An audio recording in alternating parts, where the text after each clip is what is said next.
உலகம் முழுவதும் வாழக்கூடிய ஸ்ரீ குபேரன் டிவி நேயர்கள் அனைவருக்கும் உங்கள் தாம்பரம் ஸ்ரீ வாராகி ஈசனேசன் சுவாமியுடைய நல்லாசிகள், வாழ்த்துக்கள். ஜெய் வாராகி, ஜெய் ஜெய் வாராகி. உலகம் முழுவதும் வாழக்கூடிய அன்பு பக்தர்களே அனைவருக்கும் இனிய ஆங்கில புத்தாண்டு நல்வாழ்த்துக்கள். Happy new year. எல்லாரும் சந்தோஷமாக இருப்பீங்க அப்படின்னு நம்புகிறோம். அன்னை வாராகியினுடைய நல்லருள் திருவருள் உங்களுக்கு கிடைக்கட்டும். ஏன்னா இன்றைக்கி நிறைய மக்கள், நிறைய குடும்பங்கள் ஒரு உயர்ந்த சூழ்நிலையில், உயர்ந்த நிலையில் வாழக்கூடிய குடும்பங்கள் கூட ஒரு சில நேரங்களில் தேவையில்லாத மனக்குழப்பங்கள், மன கஷ்டங்கள் இருக்கிறாங்க. ஸோ அவங்க எல்லாருமே வாராகியை நோக்கி வந்து கொண்டிருக்கிறார்கள். அன்னை வாராகி அவங்களுக்கு பல வகையிலும், நான் சொல்கிறது எந்த அளவுக்கு நீங்கள் உணர முடியும் அப்படின்னு நான் நம்புகிறேன். ஏன்னா ஒரு பெரிய மனிதர்கள் கூட, பெரிய தொழிலதிபர்கள் கூட ரொம்ப சிவபக்தர்களாக இருப்பாங்க, ரொம்ப பெருமாள் பக்தராக இருப்பாங்க. சிவனை தவிர வேறு எதுவுமே வணங்க மாட்டாங்க. நானும் அப்படி தான் இருந்தேன். ஸோ அந்த மாதிரி அன்பர்கள் கூட இப்பொழுது ஒரு பிரச்சனைன்னு வந்தோடனே வாராகி முடிச்சு கொடுக்குறாங்கன்னே ரொம்ப நம்புகிறாங்க. அதே போல் இந்த வருடம் முழுவதும் உங்களுக்கு சிறப்பான முறையில் அமையட்டும். முதல் மாதம் ஜனவரி மாத ராசி பலனை தான் நாம் உங்களுக்கு பார்க்க போகிறோம். ஸோ இந்த சொல்லக்கூடிய ராசி பலன்கள் அப்படியே உங்களுக்கு வருடம் முழுவதும் சுப பலனாக, மன மகிழ்ச்சியோடு, மன நிம்மதியோடு, எந்த விதமான தொந்தரவுகளும் இல்லாமல், அதே சமயத்தில் ஒரு வளர்ச்சி உள்ள ஆண்டாக உங்களுக்கு அமைய வேண்டும் என்று நான் என்னுடைய பராசக்தியாக இருக்கக்கூடிய வாராகியை பிரார்த்திக்கிறேன். ஜெய் வாராகி. ஜனவரி மாதத்தை பொறுத்தவரையிலும் மேஷ ராசிக்கு அதிபதியாக இருக்கக்கூடிய காலபுருஷனுக்கு முதல் அதிபதியாக வரக்கூடிய செவ்வாய் பகவான் கடகராசியில் இருக்கின்றார். அதில் இதுவரை நம்ம செவ்வாய் பகவான் அதிச்சாரம் அடைஞ்சு நம்ம பார்த்தது இல்லை. ஆனால் இந்த மாதம் மிதுனத்துக்கு போயிட்டு திரும்பவும் கடகத்துக்கு வரார். செவ்வாய் அஸ்தங்கமாக்கி நம்ம பார்த்துருப்போம். ரொம்ப ரேர் வக்ரமாகி பார்க்குறது. புதுசாக இப்போது அதிச்சாரத்தையும் நாம் பார்க்குறோம். அப்போது காலபுருஷனுக்கு முதல் கிரகமாக இருக்கக்கூடிய செவ்வாய் கடகத்திலும், 5ஆம் அதிபதியாக வரக்கூடிய காலபுருஷனுக்கு 5வது வீடு சூரிய பகவான், நவகிரகங்களுக்கு தலைவனாக விளங்கக்கூடியவர் மகர ராசி மற்றும் கும்ப ராசியிலும் அதே சமயத்தில் ஒரு முக்கியமான கிரக சேர்க்கை இங்கே நடக்க போகுது. ஒரு முக்கியமான கிரக சேர்க்கை இங்கே நடக்குது. என்னன்னு பார்த்தீங்கன்னாக்கா, சூரியன், சுக்கிரன், சனி. ஜனவரி ஒரு 16 தேதிக்கு மேலே எப்போ உங்களுக்கு தை மாதம் பிறக்குதோ அப்போது கும்பத்துக்கு உங்களுக்கு சுக்கிரன் மேலே போயிடுறார், சனியோடு சேர்ந்து கொள்கிறார். அப்போ இந்த சனி சுக்கிரன் சேர்க்கை அது ஒரு அபரிமிதமான ஒரு வளர்ச்சி. சனியும் சுக்கிரனும் பகை கிரகங்கள், ஒன்றுக்கு ஒன்று பிடிக்காது. சனியுடைய கும்பராசி வீடு சுக்கிரனுக்கு பகை வீடு. ஆனாலுமே கூட இங்கே அந்த சனி சுக்கிரன் சேர்க்கை, அதே போல் ராகு சுக்கிரன் சேர்க்கை இந்த ஜனவரி மாதத்தில் ஏற்படுகிறது. இதெல்லாம் வச்சு தான் நாம் உங்களுக்கு பலன் சொல்ல போகிறோம். அப்போ அதே போல் ராகுவும் கேதுவும் எப்பொழுதும் போல உங்களுக்கு மீனம் மற்றும் கன்னி ராசியில் அமைந்திருக்கிறார்கள். பொதுவாக இந்த வருடம் முழுவதும் 12 ராசி அன்பர்களுக்கும் மிக சிறப்பான முறையில் வாழ்க்கையில் நீங்கள் நினைத்தது எல்லாம் நினைத்தபடி நடக்கப் போகுது. எத்தனையோ தொந்தரவுகள் அது வாழ்க்கையில் ஏற்படுது. இடர்பாடுகள், போட்டி பொறாமைகள், தொழில் சார்ந்து அல்லது உத்தியோகம் சார்ந்து, வருமானம் சார்ந்து நிறைய போட்டி பொறாமைகள் இருக்குமேயானால் அந்த தொழில் சார்ந்து, வருமானம் சார்ந்து இருக்கக்கூடிய போட்டி பொறாமைகள் எல்லாம் தானாக விலகும். இப்போ எனக்கு கூட ஒரு உதாரணத்துக்கு சொல்கிறேன். எனக்கு ஒரு போட்டி பொறாமை இருக்குது அப்படின்னு வச்சுப்போமே. தொடர்ந்து ஒரு 10 ஆண்டுகளாக அல்லது ஒரு 3 ஆண்டுகளாக எத்தனையோ ஒரு இடர்பாடு ஏற்படுதுனாக்கா அது கால நேரத்தில் ஒப்படைச்சிடும். முடிஞ்சவர்கள் நம்ம அதுக்கு போராடுவோம். போராடிட்டு நான் வெளியில் வந்து அப்படி பார்த்து நிச்சயமாக இந்த பிரச்சனை நம்மளை விட்டு விலகும் அப்படின்னு நான் நினைக்கின்ற பொழுது எனக்கு தெரியாமலே, என்னை அறியாமலேயே என்னை விட்டு அந்த பிரச்சனை விலகிடும். யார் பிரச்சனை பண்ணுறாங்களோ அவங்க விலகி போயிடுவாங்க. யார் பிரச்சனை செய்கிறார்களோ அந்த எதிரியானவர் தானாகவே இடத்த காலி பண்ணிட்டு போயிடுவார். அப்படி ஒரு மிகப்பெரிய வரத்தை அன்னை வாராகி கொடுத்திருக்கிறார். அதே போல் உங்கள் அனைவருக்குமே கூட இப்பொழுது ஏதேனும் அந்த எதிரிகளுடைய தொந்தரவுகள் இருக்குமே, ஆனால் தேவையில்லாமல் அதர்மமாக தங்களை துன்புறுத்துவார்களே, ஆனால் அவங்க அந்த மாதிரியான பிரச்சனைகள் எல்லாம் தானாக விலகி நிலையான நிம்மதி கிடைக்கக்கூடிய அற்புதமான வருஷமாகவும் இந்த அடுத்து வரக்கூடிய 12 மாதம் உங்களுக்கு அமையப்போகுது. இந்த மாதத்துடைய ஹைலைட்டே பெரிய விஷயம் என்னன்னு கேட்டிங்கனாக்கா, சூரியன் சனி சுக்கிரன் சேர்க்கை, ராகு சுக்கிரன் சேர்க்கை மிகப்பெரிய வரப்பிரசாதமாக அமையப்போகிறது என்பதை தெரிவித்துக்கொண்டு வாருங்கள் அன்பர்களே, ஜனவரி மாத ராசி பலனை பார்த்து விடுவோம். அன்பார்ந்த தனுசு ராசி நேயர்களே, தனுசு ராசி நேயர்களே, ஜனவரி மாதம் புது வருஷம் பிறந்திருக்கு. புதிய வாழ்க்கை ஆரம்பம். ஏன்னா தனுசு ராசியை பொறுத்தவரையிலும் இனிமே தான் ஒரு நல்ல விஷயங்கள்லாம் இனிமே தான் நல்லது நடக்க போகுது. மிகப்பெரிய தொழிலதிபர்கள் எல்லாம் தனுசு ராசியில் தான் இருக்காங்க. மிகப்பெரிய தொழிலதிபர்கள்,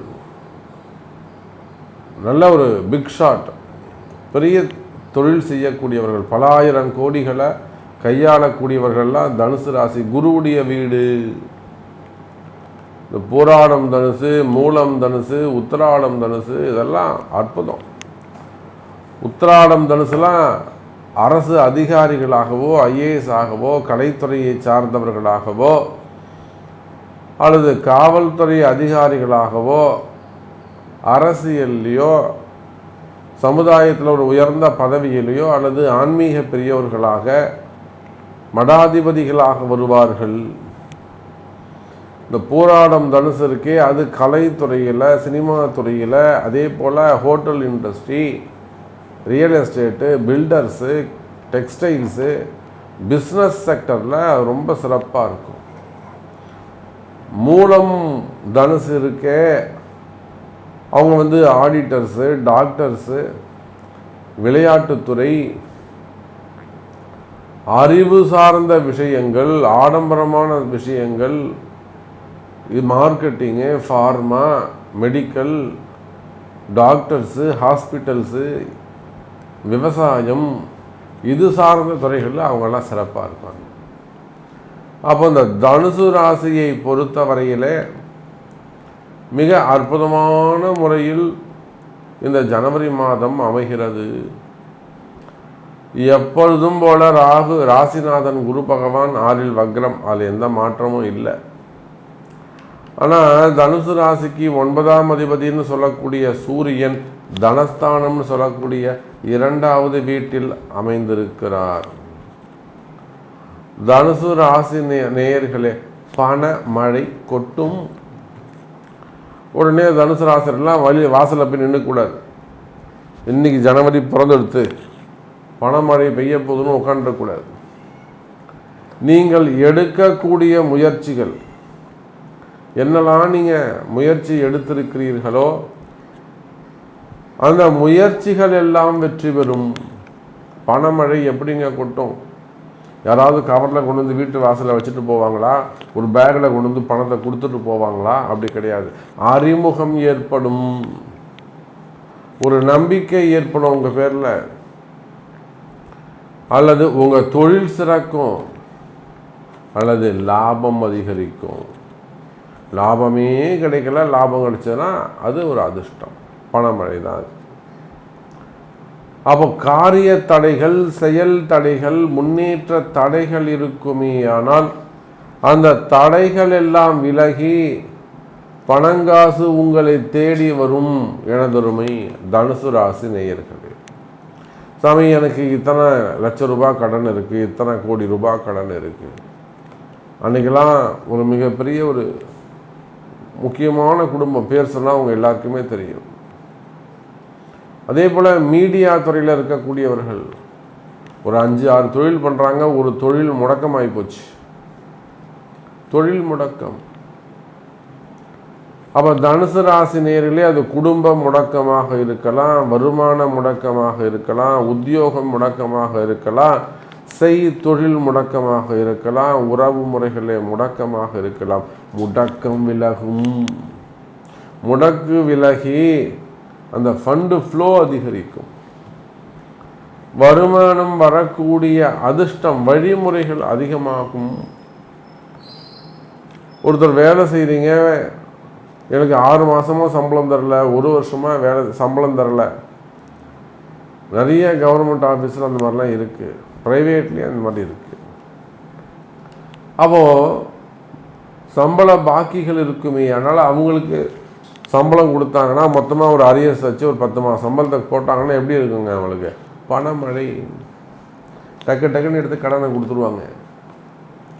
அப்போ அது போல் தனுசு ராசி நேயர்களே, நீங்கள் எந்த தொழில் செய்பவராக இருந்தாலும் சரிதான். தொழில் துறையை பொறுத்தவரையில், பிஸ்னஸை பொறுத்தவரையிலே, வர்த்தகத்தை பொறுத்தவரையிலே லாபகரமான மாதமாக இந்த மாதம் அமைகிறது. அது உள்நாடாக இருந்தாலும் வெளிநாடுகளாக இருந்தாலும், தொழிலில் எந்த மாதிரியான பிரச்சனைகள் இருந்தாலும், உங்களுக்கு தொழிலில் எந்த மாதிரியான கஷ்ட நஷ்டங்கள் இருந்தாலும், எதிர்ப்புகள் இருந்தாலும், அந்த தொழிலில் வரக்கூடிய பிரச்சனைகள் எல்லாம் விலகக்கூடிய மாதமாக இந்த மாதம் அமைகிறது. கவலை வேண்டாம் தனுசு ராசி நேயர்களே. ஒரு இடத்துல ஒரு தொழில் நல்லா சிறப்பாக நடந்துகிட்டு இருக்கு, ஒரு பெரிய குடும்பம், ஒரு 4-5 கம்பெனி வச்சு நடத்துகிறாங்க. அவங்களுக்கு திருச்சியில் ஒரு முக்கியமான தொழில் இருக்குது, அங்கே நடக்கவே இல்லை. அந்த கம்பெனியை ஃபேக்ட்ரி இழுத்து மூட வேண்டிய ஒரு சூழ்நிலை, மூடிட்டாங்க. மெயின்டெனன்ஸே இல்லாமல் இருக்குது. அப்புறம் நாம் போய் அந்த இடத்துல கால் வைக்கிறோம், மிதித்து பார்க்குறோம், ஒரு பிரசன்னம் பார்க்குறோம், ஒரு இடதோஷம், அதை நிவர்த்தி செய்து பண்ணுறோம். இன்றைக்கி அந்த ஃபேக்ட்ரி மூலயமாக ஆயிரக்கணக்கான ஊழியர்கள், ஆயிரக்கணக்கான குடும்பம் பிழைக்குது. சுயநலத்தில் தான் பொதுநலம் பிறக்கும். அந்த முதலாளி தான் நல்லா இருக்கணும்னு நினைக்க போயிட்டு 1000 குடும்பம் பிழைக்குது. அப்போ அது போல் உங்கள் தொழிலில் ஏதேனும் முடக்கம் இருக்கா? தொழிலே நடக்கல சாமி, பிஸ்னஸ் முடங்கி போச்சு, நான் உள்நாட்டில் இருக்கேன், நான் வெளிநாட்டில் இருக்கேன், நல்லா ஓடிக்கிட்டு இருந்த பிஸ்னஸ்ஸு திடீர்னு ஸ்டக்காகி நிற்குது, அல்லது கடன் சுமைகள், கடன் பிரச்சனைகள் இருக்குது, இல்லை அக்கம் பக்கத்தில் தொழில் செய்யக்கூடியவங்க, அக்கம் பக்கத்தில் இருக்கக்கூடியவங்க, குடும்ப உறுப்பினர்கள் எதிரியாக பார்க்குறாங்க, அல்லது எதிரிகளுடைய தொந்தரவு, பதவி போட்டிகள், தொழில் போட்டிகள், தொழில் எதிரிகள், அல்லது வேலை செய்கிற இடத்துல வரக்கூடிய எதிரிகளுடைய தொந்தரவுகள் இருக்குது. அப்போ அந்த மாதிரி எதிரிகளுடைய தொந்தரவுகளாலே தொழில் பாதிக்கப்படுதா? அல்லது கடன் சுமைகள், கடன் பிரச்சனை இருக்கா? நிச்சயமாக அந்த மாதிரியான முடக்கு சரியாகும். அப்போ உங்கள் ராசிநாதன் குரு பகவான் 6ஆம் இடத்தில் மறைந்தாலும், தனுசு ராசி என்பவர்களே, 9ஆம் அதிபதி என்று சொல்லக்கூடிய சூரியன் 2வது வீடு தனஸ்தானத்தில் சனி பகவானுடைய வீட்டில் அமைகிறார். வீடு கொடுத்த சனி பகவான் உங்கள் ராசிக்கு லாபஸ்தான அதிபதியாக வரக்கூடிய 6-11 கூடிய சுக்கிரனோடு இணைகிறார். அப்போ லாபஸ்தான அதிபதியோடு அந்த சந்திப்பு ஏற்படுகிறது, சேர்க்கை ஏற்படுகிறது. அப்போ நீங்கள் எந்த வேலை செய்பவராக இருந்தாலும், எந்த உத்தியோகம் செய்பவராக இருந்தாலும், உள்நாடாக இருந்தாலும் வெளிநாடாக இருந்தாலும், சினிமா துறையை சார்ந்தவர்களாக இருந்தாலும், கலைத்துறையை சார்ந்தவர்களாக இருந்தாலும், சினிமா ஃபைனான்சியராக இருக்கலாம், ஒரு டைரக்டராக இருக்கலாம், ஒரு ஆக்டராக இருக்கலாம், திருமண மண்டபங்கள் போன்ற வச்சு நடத்தக்கூடியவங்களாக இருக்கலாம், ஐடி செக்டராக இருக்கலாம், ஸ்டார்ட் அப் பிஸ்னஸாக இருக்கலாம், அல்லது ஐடி செக்டராக இருக்கலாம், ஆர்கிடெக்டாக இருக்கலாம், பில்டர்ஸ், ஒரு பெரிய கட்டுமான தொழிலில் பெருசாக ஈடுபட்டிருக்கக்கூடியவர்களாக இருக்கலாம். பிரம்மாண்டம் இருக்கணும். சுக்கிரன் இல்லை, பல மாளிகையை கட்டக்கூடாது ஆர்கிடெக்ட் சொல்லியிருக்கேன். அதே போல் கலைத்துறையை சார்ந்தவர்கள், திருமண மண்டபங்கள், தியேட்டர்ஸு, பெரிய லேண்ட் புரோக்கர்ஸாக இருப்பாங்க, லேண்ட் ஓனர்ஸாக இருப்பாங்க, பெரிய பணம் அல்லது வாடகை பெறக்கூடியவர்களாக இருப்பாங்க. அந்த மாதிரி இருக்கக்கூடிய தொழில் செய்யக்கூடியவர்கள் இவங்க எல்லாருக்குமே கூட இந்த ஜனவரி மாதம் ஒரு சிறப்பான மாதமாக அமைகிறது. உங்களுடைய பிரச்சனைகள், உங்களுடைய கஷ்டங்கள் விலகக்கூடிய மாதமாக அமைகிறது எனதருமை தனுசு ராசி நேயர்களே. அதே போலத்தான் உத்தியோகம், வேலை வாய்ப்புகள், உத்தியோகமும் வேலை வாய்ப்பும் சிறப்பானதாக இருக்கும். வேலையில் நல்ல முன்னேற்றம் இருக்கும், பதவி உயர்வுகள் கிடைக்கும், வேலையில் நல்ல முன்னேற்றம் ஏற்படும் எனதருமை தனுசு ராசி நேயர்களே. இடமாற்றங்கள் ஏற்படும், ஜாப்ல டிரான்ஸ்ஃபர்ஸ் நிறைய ஏற்படும், வேலை செய்கிற இடத்துல உங்களுக்கு ஏதேனும் பிரச்சனைகள் இருக்குமே ஆனால் வீண்படி அவமானங்களோ, தலைகுனிவோ, அல்லது வேணுமனே உங்களுக்கு மேலே ஏதாவது ஒரு கேஸோ அல்லது ஒரு பழிச்சொல் இருக்குமே ஆனால் அந்த வீண்படி அவமானங்கள் எல்லாம் விலகி ஒரு என்கொயரி இருக்குது, டிபார்ட்மெண்ட் வைஸ் ஒரு என்கொயரி நடக்குது, அதெல்லாம் உங்களுக்கு சாதகமாக அமைக்க முடியும் தனுசு ராசி நேயர்களே. அப்போ எவ்வளவு நேரம் பேசினாலும் இந்த தனுசு ராசியை பொறுத்தவரையில் இந்த மாதம் ஜெயிக்கக்கூடிய மாதமாக அமைகிறது என்பதை சொல்லிக்கொண்டு மீண்டும் வேறொரு அற்புதமான பதிவில் உங்களை சந்திக்கிறேன். நன்றி, நமச்சிவாயம். ஜெய் வாராகி, ஜெய் வாராகி. ஸ்ரீ குபேரன் டிவியை பார்த்தமைக்கு நன்றிகள். மேலும் இது போன்ற தகவல்களை தெரிந்து கொள்ள ஸ்ரீ குபேரன் டிவியை சப்ஸ்கிரைப் செய்யுங்கள். மறக்காமல் பெல் ஐக்கானை கிளிக் செய்யுங்கள்.